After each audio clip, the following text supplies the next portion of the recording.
All right, you can flip. All right, thanks everyone for attending today's webinar on Wannacry. My name's Garrett Droege, Executive Director of TechAssure, the world's only nonprofit association of insurance brokers that specialize in technology and cyber-related risks. One of TechAssure's primary goals is to advance best practices in insurance and risk management for companies that have technology-related exposures. The recent Wannacry ransomware attack is something that companies, regardless of industry, need to pay attention to and develop risk management strategies to deal with future similar events. Today's presenter is Michael Costello, Principal at Evolve MGA, a US-based provider of cyber insurance products. I'm now going to turn things over to Michael to get us started.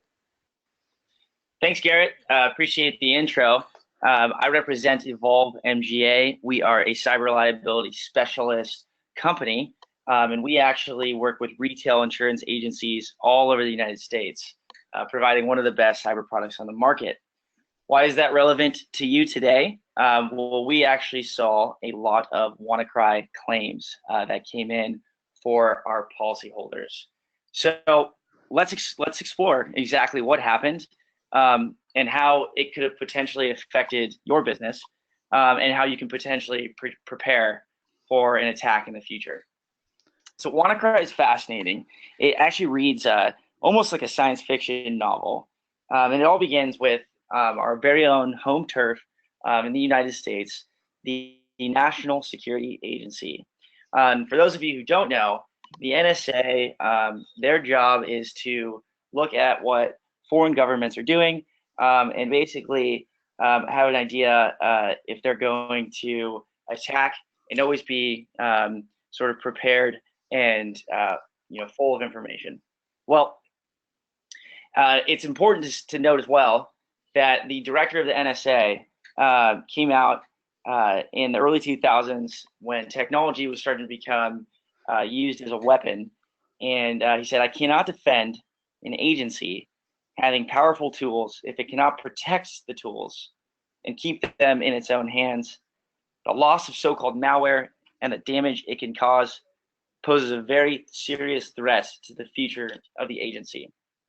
Well, those words could not ring truer today because that's exactly what happened in the actual Wannacry attack. So how did the Wannacry attack happen? Well, it all starts with a guy directly in front of you.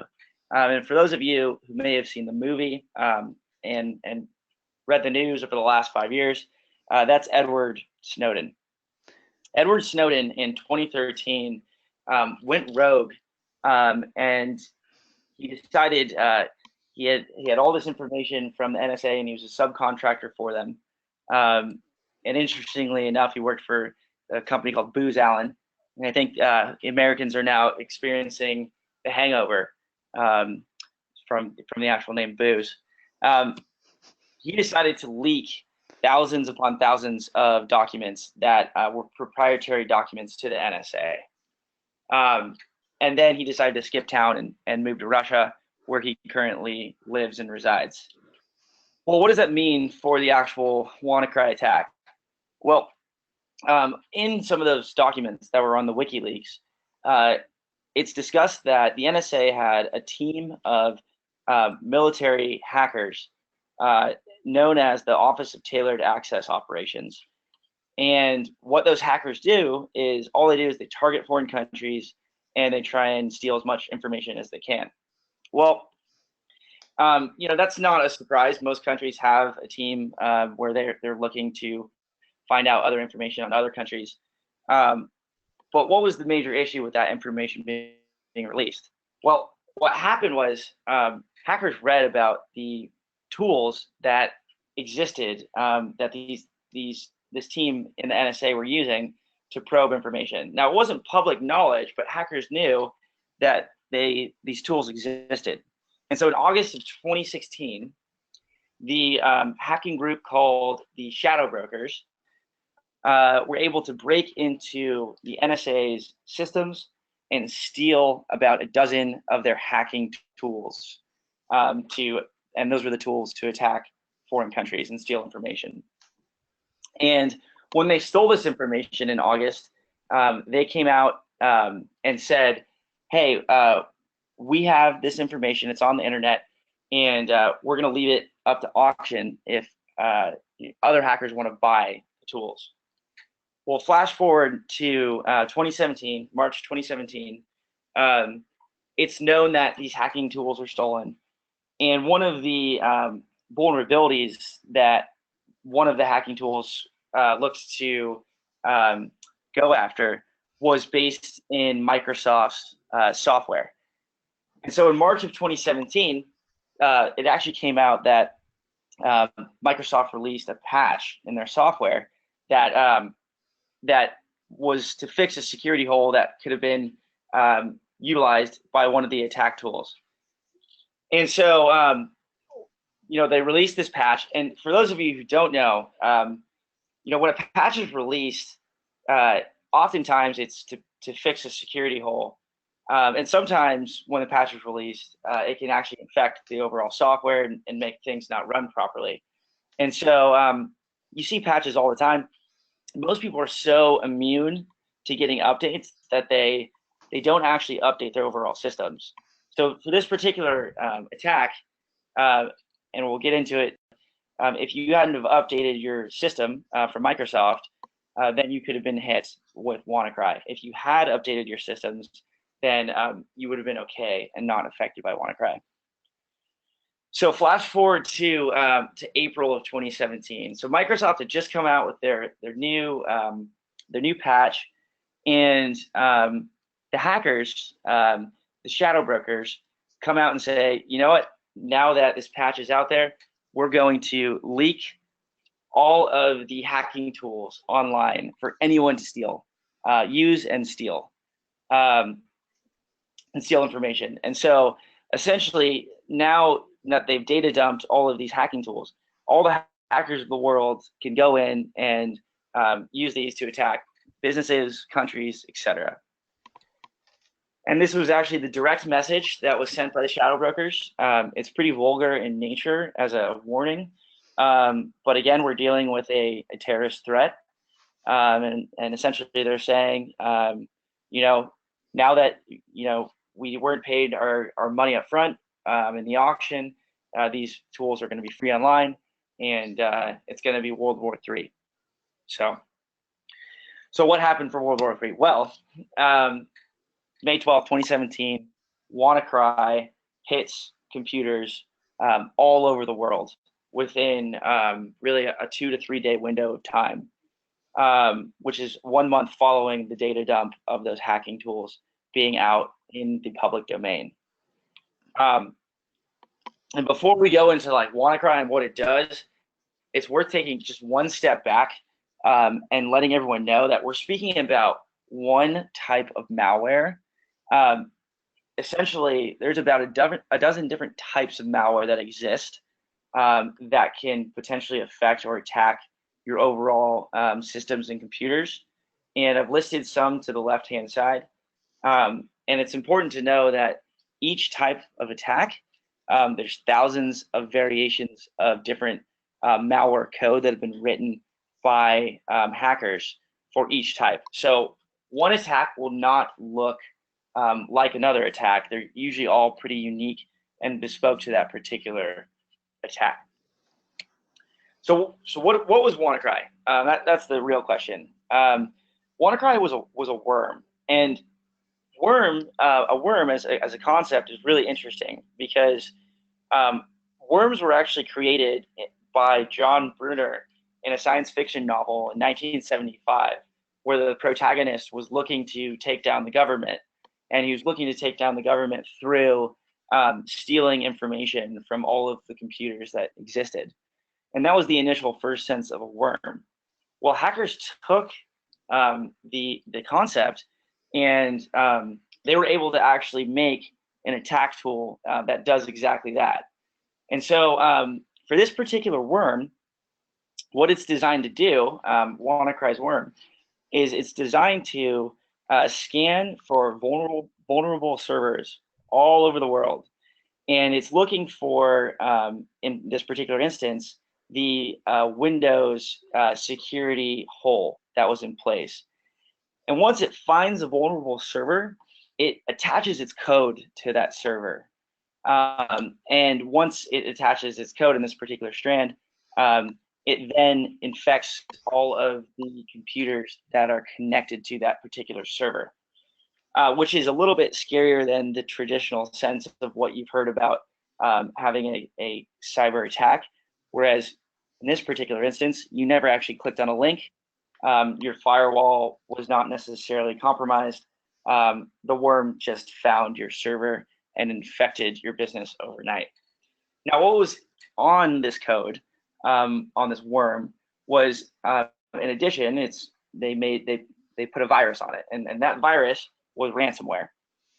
And so you kind of have the perfect storm for an attack where you can't necessarily plan for it. You had to have updated your systems, and now you have a virus being installed on every single computer that's on your server. So really, whatever your company's operating on, all of the computers are now locked up.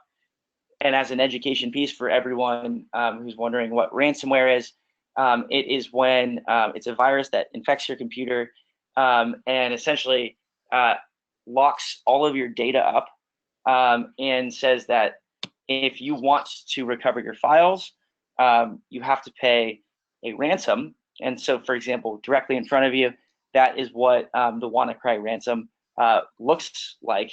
And this is what, when a server got infected by Wannacry, every computer had this as soon as the computer was turned on. And it's pretty interesting. Hackers, they try and make it look as innocent as possible. Like, oops, your files have been encrypted. What happened to my computer? And they kind of like give you a reasoning why it's encrypted. And then they say, if you want to decrypt your files, then you need to pay, in this particular instance, $300 within 3 days. And if you don't pay it within 3 days, then the price is going to double to $600. And then if you don't pay it in 7 days, you'll never be able to recover your files. And so what does that mean to the business that's been infected with this particular this ransomware? Is that they have the moral debate: do we pay the hackers? Now, on the other side of that, you have hackers going, well, actually, they paid me, but I don't have to decrypt their files. It's not like it's a one-for-one. You're trusting a criminal to actually decrypt your files. And actually, most of the time, they do not do that. So that's the debate: is do I actually pay them, and are they going to decrypt my files? And then the other sort of relevant conundrum is you have to pay them in Bitcoin, and Bitcoin is an untraceable, anonymized currency that you would have to go on and actually purchase online Bitcoin to pay this overall cost. And you would put your bank account details to purchase the actual Bitcoin, and then you would insert at the bottom where it says Bitcoin accepted here all of the different characters, which are the actual form of payment in the Bitcoin code, and then you would pay them. And so that's exactly like what hit all of these computers. And so this is an actual live attack grid of when it hit. So Wannacry, you'll see on the first day, it's popping up in a few places in Eastern Europe, and then you see the chaos that is it hitting all over the world. And this is based over a 5-day period. And so you see the United States is, we're definitely attacked. It was mostly Europe, and actually fortunate for the time differential, and we'll get to it, Wannacry was eventually stopped. And so really it impacted Europe most heavily, but the United States did see an actual hit as well. So within 24 hours, security firms have been able to analyze and actually get the estimated numbers pretty accurate. So 230,000 computers were encrypted. So overnight, 150 countries were attacked. And as we know, it's a $300 demand in Bitcoin. So that caused businesses major losses all over the world. And we'll go into what those losses actually were. But just to give you a few of the name brands that were hit, and again, small to mid-sized businesses are praying that they're never in the news for hacking attacks. Typically what you'll see is you'll see the large corporations in the news because, as we know, with publicly traded companies, they're under the public scrutiny. And also, if they're not performing their services, they're usually so large that there's an actual effect that the public sees. So Nissan, for example, was hit. FedEx was hit. Things were not being shipped. And actually, and those were on our turf. The scariest one that we saw was within the UK, the NHS, the National Health Service that they operate on, 40 hospitals were hit in that 24-hour period, and they were rendered useless in terms of checking patients in and out. Well, what does that mean? Enter back into the picture Edward Snowden. Edward Snowden decides to make a comment back at the United States government saying, this is what happens when the NSA decides to build attack tools. Now there's actual lives that are being threatened. And so he's going into the fact that, if you needed to get to the emergency room and you couldn't actually get in to get the actual service you need because the systems are locked up, there's direct bodily injury. He does have a point here. With that said, this all stems from Edward, so I don't know if he has a leg to stand on. So what was the outcome of this overall attack? Well, it's interesting. You're looking at a cat with sunglasses on. You might be asking yourself, why am I looking at a cat with sunglasses on right now? And how is that the savior? Well, a white hat hacker who worked at a security company had a bunch of his clients hit, and his code name is Malware Tech, and you can actually find him on Twitter. That's his picture on Twitter is the cat. He's remained anonymous. He's 22 years old, and he analyzed the code that was in the worm and found that there was a domain name that was in the code. Well, he just went out of his way to test a few different things to try and to fix the overall issues in place. And what he did is he ended up registering the domain name for the code. And when he registered the domain name, it acted as a kill switch. So whoever designed the worm said, if this domain name gets registered, clearly someone's trying to figure out the overall code. And so we're going to make this the overall kill switch. And as you can understand as well, clearly it was done by hackers that weren't very intricate. So, I mean, they must have found the shadow broker's data dump online, or like, hey, let's use this to see how many people we can hit at once. And they were sloppy with the overall code. So long story short, Malware Tech registers the domain, rendering all of the Wannacry useless throughout the world, and it was a direct kill switch. If the computers had been infected prior to the kill switch being triggered, they were still infected, but for all of the scanning of the worm for future servers, the servers that were then found were not infected. Okay, so what are the important lessons we need to ask ourselves for your particular business of, what if Wannacry were to hit my servers and lock my computers up? Wannacry is one type of ransomware attack. On the insurance company side of things, we see 1 to 2 of these a day, and each one is different. So I guess the overall question you want to ask is, what would happen if ransomware hit my business? So the questions you want to ask are, first is, how much money would I lose per day if my systems are down? And with these slides, you're going to see the questions you should ask, and then what a cyber policy in terms of the coverage it will give you, and calculations you can do to figure out your overall exposure. So the type of coverage that's in a cyber policy is called business interruption, and it pays for the lost revenue from being down over multiple days, weeks, months, etc. And the quick calculation we do on the insurance side of things, which every diligent business should be doing themselves, is they need to figure out their annual revenue, narrow it down to the actual amount of days in a year, and then they can do a direct multiple of the days down to get an overall idea of where their losses would be if they were down 1 day, 2 days, 3 days, etc.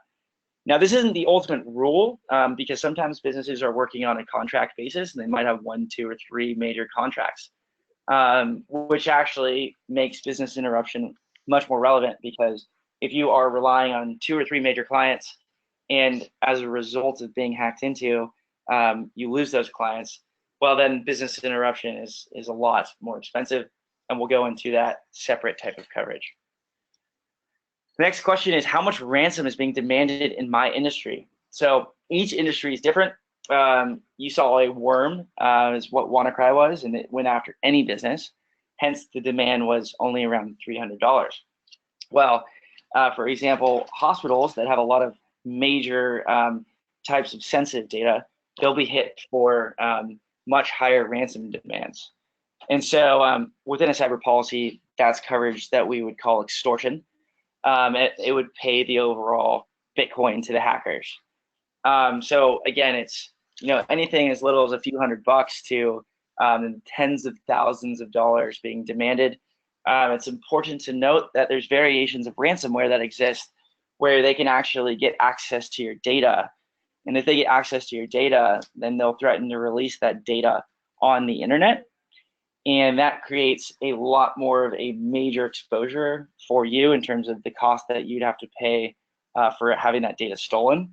And when that particular instance happens, you have hackers demanding higher extortion amounts.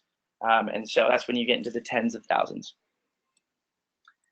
So one more thing you need to ask your business is, like, as soon as my systems get locked up, how do I get my business back online? That's first and foremost. So that's going to alleviate any sort of business interruption.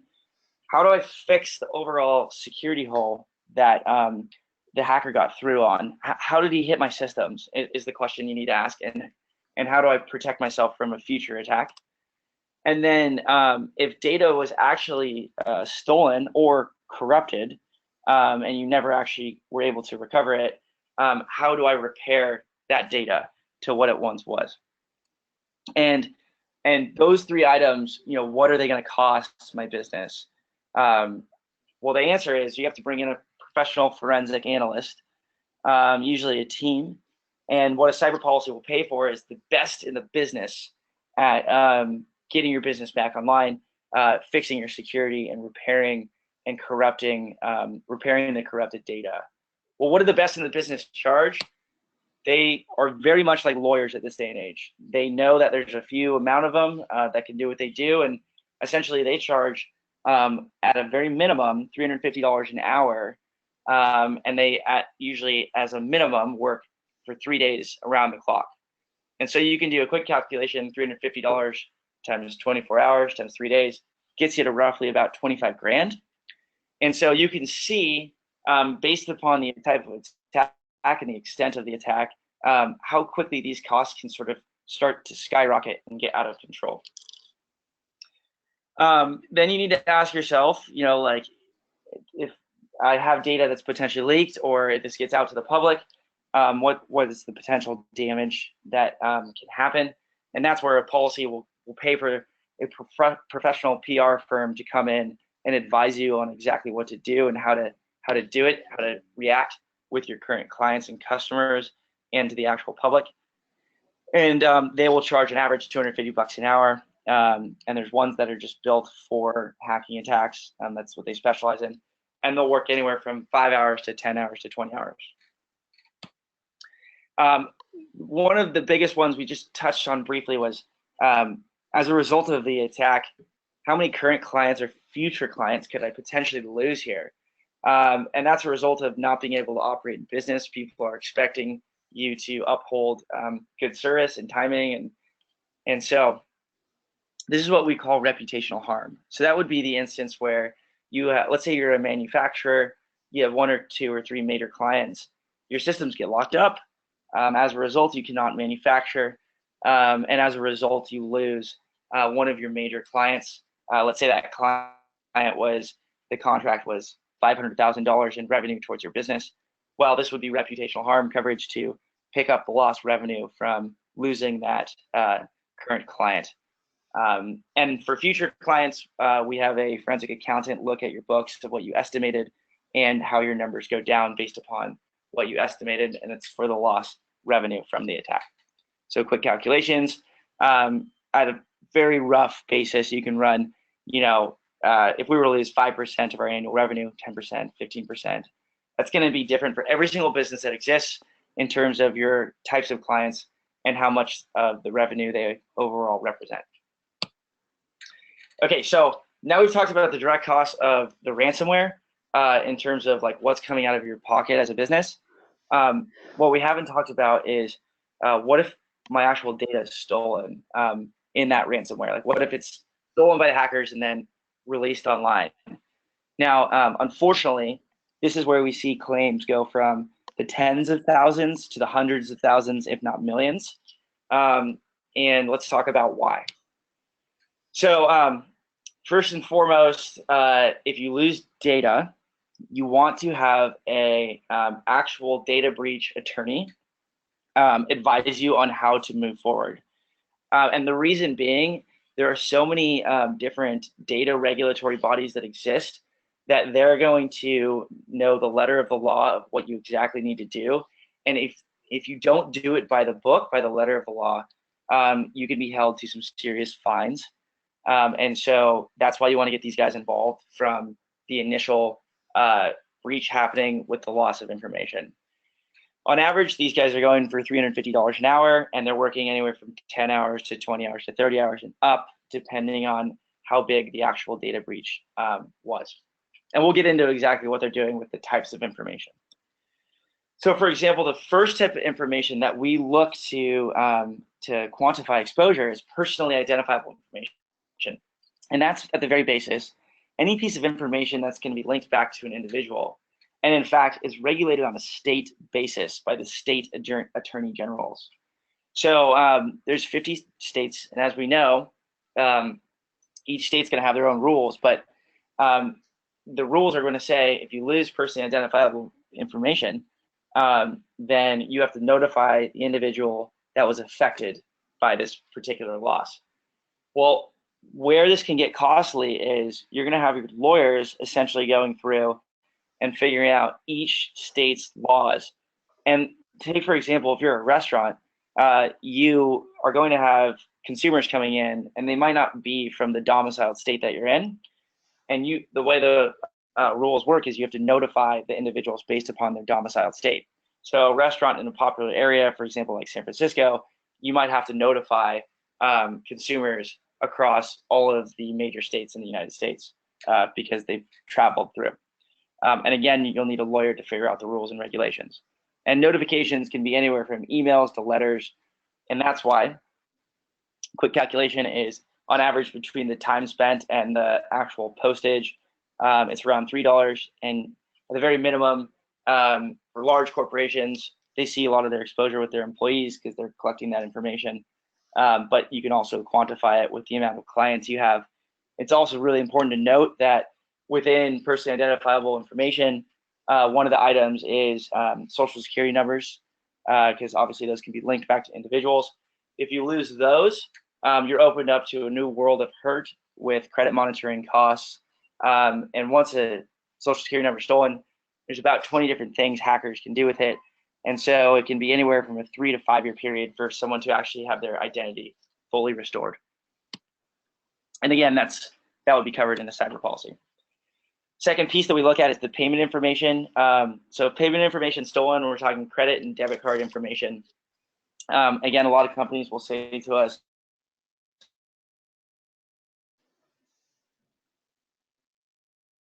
the business that's collecting the information. And so you're putting all of the your eggs in the basket that your payment processor will not be hacked into, which they get hacked into all of the time. And it goes down to when the information is actually stolen, there's 3 things that you need to just know about. The payment card industry, which is the major credit card companies, Visa, MasterCard, Discovery, will step in and say we can charge up to a $500,000 fine. We can charge $7 per card to reissue cards back to the affected consumers.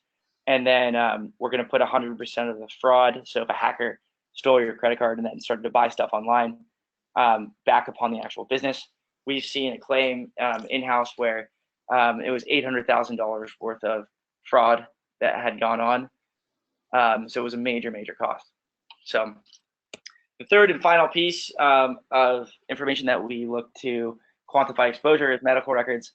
Medical records are regulated on a federal basis, and essentially there's rules in place that say if you collect medical records and you lose a medical record, you could be charged up to $55,000 per lost record, up to $1.5 million a year, and we can backdate that annually as well. Again, it's the federal government. They're running through the Department of Health and Human Services, and in that, the Office of Civil Rights enforces all of this stuff. So again, you can be charged up to $1.5 million for as little as 30 records being lost. That would be the maximum 55 per record. And then what the Office of Civil Rights will step in and say as well is you need to put a corrective action plan in place. And that plan is to improve your overall security. And so again, it's something where it's going to be cost directly out of your pocket that will go into the thousands to improve your organization's overall security. So those are the three major types of information we look for. Each company at the very minimum will have personally identifiable information. And then the final piece that you need to know is privacy regulatory bodies.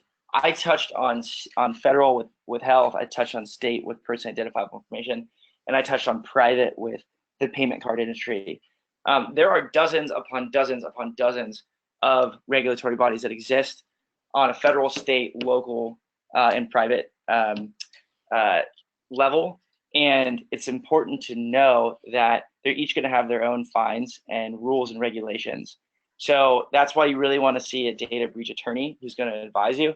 And they're going to be different based upon the industry you're in. So for example, in New York, if you're in the financial, if you're in finance, your rules and regulations are going to be very different too if you're a hospital. So the final thing that we want to touch on, and if you've made it this far, I salute you, is that if you want to actively protect your business beyond the actual insurance, there's recommended preventative measures that are best practices. And these were updated by a security advisory firm that has one of the best names in the business as of a week ago. And so it's 10 questions you want to ask from a management level to avoid an attack. So you should be asking this about your particular company. So the first one is, and clearly a lesson we've learned from Wannacry, do we have a patch management program in place? What does that mean? That means, are we actively updating the software that we rely on in our business? Now, that's sort of a double-edged sword. Oftentimes, you're going to have antivirus software and software like Microsoft, for example, that's going to ask to update all the time, and heavily recommend updating those patches. Sometimes, for example, you can update a patch and it can sort of make your software run not the way you want to. So if you actually have a management program in place where if it's a security update, update it every single time, all of your employees know about it, they're all updating. If it's a major patch, then you're doing it when your business is offline at night or over a weekend, and you have the right IT people in place. Again, it's getting rules and procedures in an actual patching program. The second is, can users in your actual office, your employees, can they install their own software? And if they do, can we manage what they're installing? Most organizations, I can tell you, don't have any sort of admin level rules and regulations. Essentially, you should be setting within your organization different access admin rules on whether or not employees can download their own, install their own software. And you should be managing exactly what they can download. Because at the end of the day, when you're hacked into, the vulnerability in some sort of software that you have. Have we considered multi-factor authentication? So in order to get on your network, if you're working mobily, for example, are there two various methods in order to authenticate that you are you? There's multiple services that are out there, anything from sticking a key into your computer to having two types of different passwords it's something that's just another layer of security. This is really, really pertinent to ransomware. Will our backups be available to us on an acceptable time frame if we are attacked? Now, this question goes even deeper, because when ransomware hits your computer, oftentimes they're corrupting all the information that's on your computer and on the servers. But what they're not actually, what you don't actually think about is the ransomware has gotten to the point where there's certain strands of it that corrupt your backups, and they will, even if you're in the cloud, they'll corrupt your backups in the cloud. And what we say the best practice is, and it's pretty old school actually. Let's take a chapter out of the 90s, but if you actually have a physical hard drive that you can back your systems up with on a weekly basis, that's the one thing that's not susceptible to an actual attack if you keep it unplugged. And so obviously we recommend that you're taking regular backups. It's better if you're in the cloud because it's harder for ransomware to hit the cloud, but it does happen. And then the third biggest thing is having an actual hard drive that you're backing everything up with that's locked in your actual office. Fifth thing, have we tested our systems to determine susceptibility, and have we done a tabletop exercise for our incident response plan? Long story short, if you were to pretend an attack happened to your business when it's not actually happening, you train your overall employees on what to actually do in the event their systems get locked up. You actually talk to a data breach attorney on the best things to do. These are all things that you can put into an incident response plan. So when things actually go wrong, you're ready to act and get yourself back online really quickly. The final things here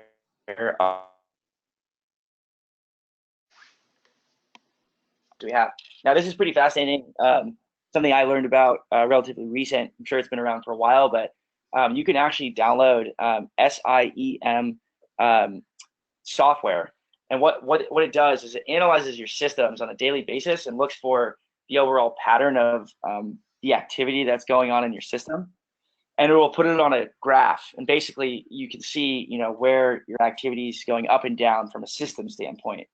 Well, if you have a security detection software that's doing this, what you can do is you can have your IT department monitor it on a daily basis. And if they see any sort of spike in activity, clearly someone has entered your systems and is in your systems. So the particular link below in the slide, and feel free to stop it to actually get this link, it's just a quick internet search that I did that compares the different SIEM softwares that exist out there. At the end of the day, it's going to be your overall decision on what you do, but just know that this type of technology exists. The seventh item is, what type of security training do our employees receive and how frequently? You need to make it now at this day and age. It's almost like a fire drill. It's something that you need to have a constant conversation with, almost on a quarterly basis with your employees, of just exactly what they do and train them to how to avoid different attacks. There's different programs that you can use that exist, and there's different companies that do that, but it's actually going through with the security training. So something that I think every business should implement. Number 8 is, what is our information security budget, and we allocated the right resources? Well, at the end of the day, if you're not putting money into your security budget, you're not going to be very secure. You're not going to be really thinking about security. And so that should be a real sort of percentage of your overall budget. When you're looking to plan everything for the year, you should allocate a percentage to security. The 9th is, who is responsible for what aspects of our information security? Now, this is a really classic debate. Most companies at this day and age will have an external or an internal IT team. Most companies won't have a chief information security officer. Now, what is your IT team built to do? Well, they're reactive for the most part. Your IT team is there when you have an issue and you need to fix it. What a chief information security officer is there for is to be proactively defending your organization against any sort of attack and constantly looking for vulnerabilities. And so if you have IT that's one way to, fix your systems after they're hacked into. But really, at the end of the day, you want to have both sides of the fence. You want to have the defense and you want to have the repair. So you want to have the chief information security officer. And then finally, for our entire conversation, we reviewed our cyber insurance coverage lately with a cyber broker, and how does that and how is our policy responding with the actual attacks that are out there? And Evolve is called Evolve because there have been so many updates to cyber forums over the past 10 years. And so these things are changing on really a yearly basis. And so unless you have a broker that's actively looking for coverage, you may be out of date as far as buying a policy. So the final thing I'm going to leave you guys with is it's really, really important to note when you actually buy a cyber insurance policy, and for a small to mid-sized business, on average, they're about $5,000. What a lot of the different carriers and what Evolve is doing as well is we're now providing vendors that are prepaid or discounted that actually are there to give you an idea of what your security looks like and actually help improve your security. So we're only going to discuss 3 today. There's dozens of these that do exist, but I think these 3 are as a direct result of buying a policy, are the quickest impact you can possibly have on your overall security.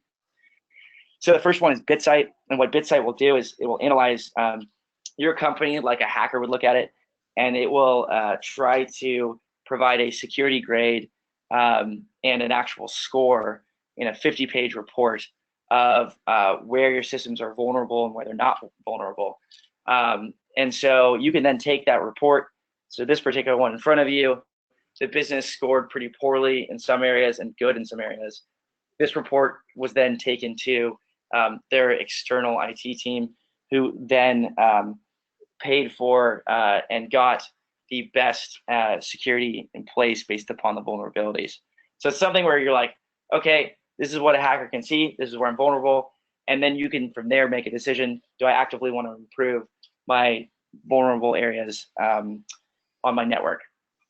The second piece is beyond what a hacker can sort of see is if you want an actual 2-hour assessment from a professional forensic analyst, it comes with an Evolve policy where you have about 2 hours to go through a Q&A session where you have your IT department talking to this forensic analyst, and based upon their conversation in that Q&A session, Cyber Scout will then write up an overall strengths and weaknesses report and give you sort of the tools to improve your systems from a real human, someone who's actually seeing these attacks.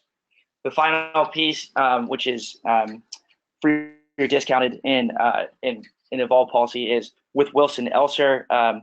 We pay for an hour of consultation between a data breach attorney and the policyholder, and essentially it's a back and forth where the business should be asking about, based upon the industry they're in, what regulatory bodies do they have to abide to in terms of privacy regulations, and then also what should I do in terms of putting together an incident response plan.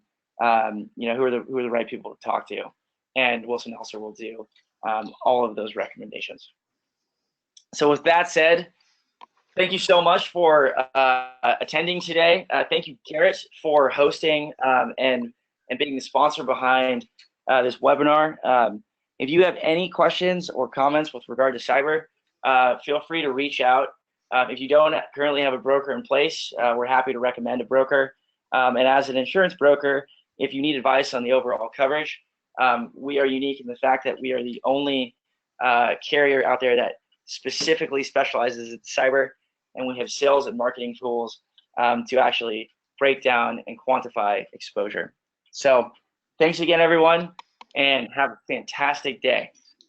Thanks, Michael. And as Michael said, if you have additional questions on WannaCry or how cyber insurance can protect against similar types of cyber attacks, you can email Michael directly at michael@evolvemga.com. And more information about TechAssure can be found at techassure.org. That concludes today's webinar. Thanks for attending.